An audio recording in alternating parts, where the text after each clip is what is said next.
Roger Crawford, motivational speaker and possibility coach, said, "Talent is not nearly as important as execution."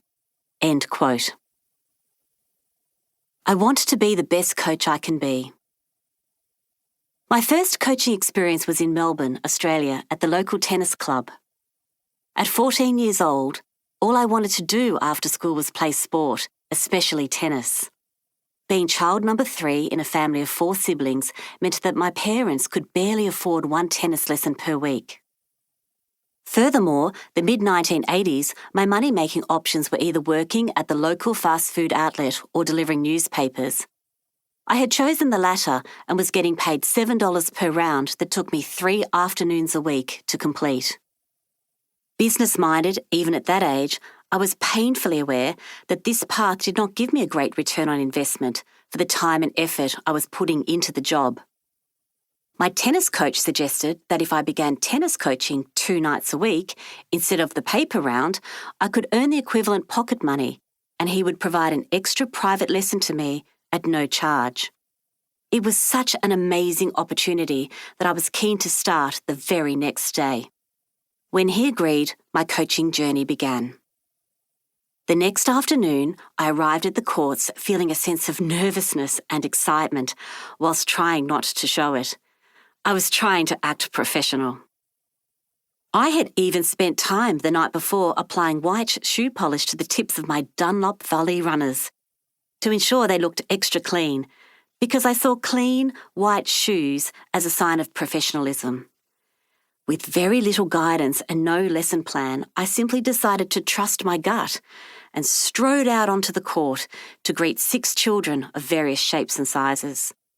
"Good afternoon, I'm Coach Emma," I announced to the group, liking the ring that Coach Emma had to it. "I'm your new coach and I can't wait to play tennis with you and have some fun. Who's up for that?" 6 enthusiastic tennis rackets sprung into the air. In no time, balls were flying all over the court.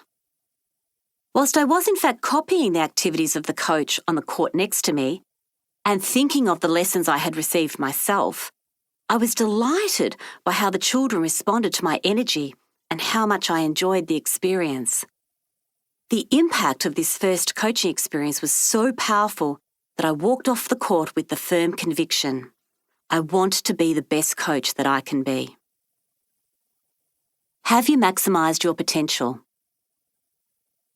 Armed with my new motivation to become the best coach that I could be, I started to observe other coaches.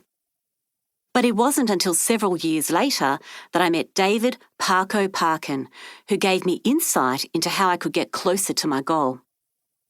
David Parkin is a former Australian League football, AFL player and legendary AFL coach. At the time, he was head coach of the Carlton Football Club, my favourite team since the age of 5. Halfway through my first year at Deakin University in Melbourne, Australia, studying for my sports coaching qualification, I was summoned to Parko's office because he wanted to discuss an essay that I had written on being the best coach. Throughout my high school years, I had occasionally found myself in the principal's office.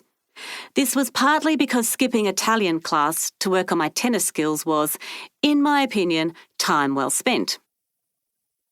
In this situation, finding myself standing in Parko's office, I had no idea what was coming next. He peered over his half-rimmed glasses and in his deep, husky voice challenged me with the following question: "Emma, do you really want to become the best coach that you can be?"